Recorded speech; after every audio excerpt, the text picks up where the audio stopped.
Hello friends, कैसे हैं आप सब। आज मैं आपको करवा चौथ की कहानी सुनाने जा रही हूँ, जिसे सौभाग्यवती स्त्रियाँ अपने पति की लंबी आयु की कामना के लिए रखती हैं। सुबह तारों की छाँव में व्रत की शुरुआत सरगी से होती है और दिन भर निर्जल रहकर शाम को पूजा की जाती है। रात को चाँद निकलने पर चाँद की पूजा की जाती है और व्रत खोला जाता है। करवा चौथ व्रत की कथा इस प्रकार है। एक गांव में एक साहूकार के 7 बेटे और एक बेटी थी। सेठानी ने 7 बहुओं और बेटी सहित कार्तिक कृष्णा चौथ के दिन करवा चौथ का व्रत किया। उस लड़की के भाई हमेशा अपनी बहन के साथ ही भोजन करते थे। उस दिन भी भाइयों ने बहन को भोजन के लिए बोला। तब बहन बोली, आज मेरा करवा चौथ का व्रत है, जब चांद उगेगा तब मैं खाना खाऊंगी। भाइयों ने सोचा कि बहन भूखी रहेगी, इसलिए एक भाई ने दिया लिया और एक भाई ने चलनी ली और दोनों भाई पहाड़ी पर चढ़ गए और दिया जलाकर चलनी से ढक दिया। बहन ने भाभियों से कहा कि भाभी, चांद देख लो, चांद निकल आया है। तब भाभी बोली कि बाई जी, यह चांद तो तुम्हारे लिए उगा है, तुम ही देख लो, हमारा चांद तो रात में निकलेगा। बहन बहुत भोली थी, वह अकेली ही बैठ गई खाना खाने के लिए। उसने सोचा शायद चांद निकल गया है। पहला कौर ही उसने लिया था कि उसमें बाल आ गया। उसके बाद दूसरा कौर जैसे ही खाने लगी तो ससुराल से बुलावा आ गया कि जवाई राजा बहुत बीमार हैं, सो बहू को जल्दी भेज दो। माँ ने बेटी को भेजने के लिए जैसे ही कपड़े निकालने के लिए बक्सा खोला, तीनों बार कभी काले, कभी सफ़ेद, कभी नीले ऐसे वस्त्र ही हाथ में आए।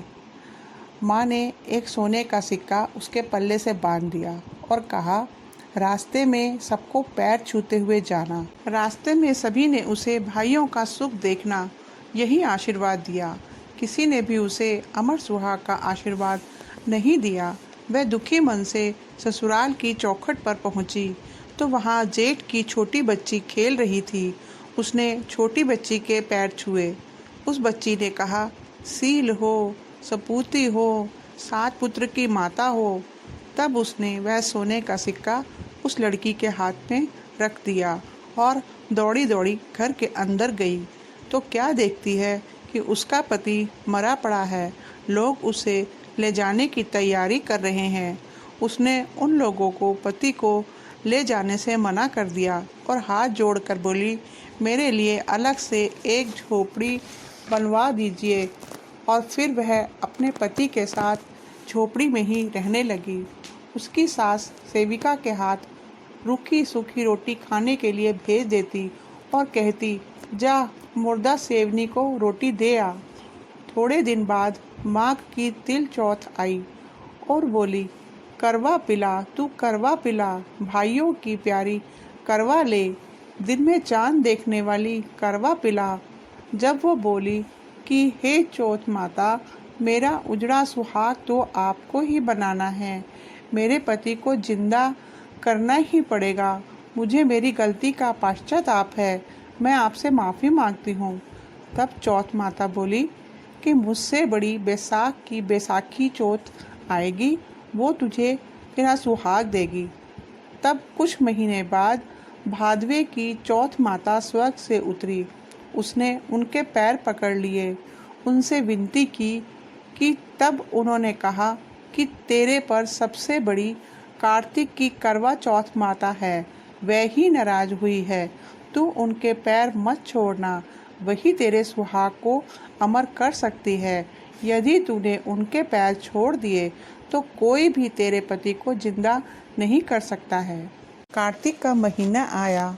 स्वर्ग से चौथ माता उतरी और गुस्से से बोली, भाइयों की बहन करवा ले, दिन में चांद उगाने वाली, घड़ी बुखाड़ी करवा ले, व्रत भाड़नी करवा ले। तब साहूकार की बेटी ने उनके पैर पकड़ लिए और विलाप करने लगी, मेरा सुहाग व्रत भंग होने के कारण उजड़ा है माँ, मैं ना समझ थी, मुझे इतना बड़ा दंड मत दो। तब चौथ माता बोली, पापिनी, हत्यारिनी, मेरा पैर छोड़ दे, तब वह बोली, मेरी बिगड़ी आपको ही बनानी होगी, मेरा सुहाग देना ही पड़ेगा, क्योंकि आप जग की माता हैं, सबकी इच्छा पूरी करने वाली हैं। तब चौथ माता खुश हुई और अपनी आँखों में से काजल निकाला, नाखूनों में से मेहंदी निकाली और बिंदी से रोली निकाली और सबसे छोटी उंगली से उसके मरे पति पर छींटे दिए। छींटे देते ही उसका पति उठकर बैठ गया और बोला, मुझे बहुत नींद आ गई थी। तब वह बोली, मुझे तो 12 महीने हो गए हैं, मुझे तो चौथ माता ने सुहाग दिया है। तो वो बोला कि चौथ माता का विधि विधान से उजमन करो।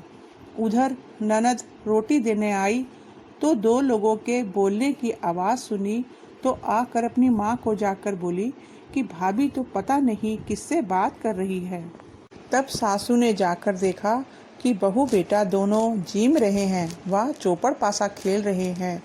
देखकर वह बहुत खुश हुई और पूछने लगी कि यह सब कैसे हुआ। बहू बोली, यह सब मेरी चौथ माता ने दिया है, और सासू जी के पैर छूने लगी। सास ने उसे अमर सुहाग का आशीर्वाद दिया, लेकिन बोली कि पूरे नगर वासियों को यह बात कैसे सच लगेगी। तब बहू बोली कि यदि उल्टा करवा फेर देंगे तो वह वापस मर जाएंगे, और सीधा करवा फेर देंगे तो वह वापस जीवित हो जाएंगे। तब पूरे नगर में ढिंढोरा पिटवा दिया गया कि सब कोई देखने आए। सीधा करवा फेरते ही उसका पति जिंदा हो गया। दूर खड़े हुए पति पत्नी का गठबंधन जुड़ गया और सब चौथ माता का चमत्कार मानने लगे। चौथ माता का व्रत पुरुष की पत्नी, बेटे की माँ सभी कर सकते हैं। चौथ माता जैसा साहूकार की बेटी का सुहाग उजाड़ा वैसे किसी का ना उजाड़ना, जैसे वापस उसका पति जीवित किया वैसा सभी का करना, कहने सुनने वाले सभी की मनोकामनाओं को पूरी करना। बोलो मंगल करनी दुख हरनी चौथ माता की जय। अगर आपको मेरी यह वीडियो पसंद आई हो तो इसे लाइक और शेयर कीजिए, सब्सक्राइब जरूर कीजिए। मिलते हैं फिर एक अगली नई वीडियो के साथ।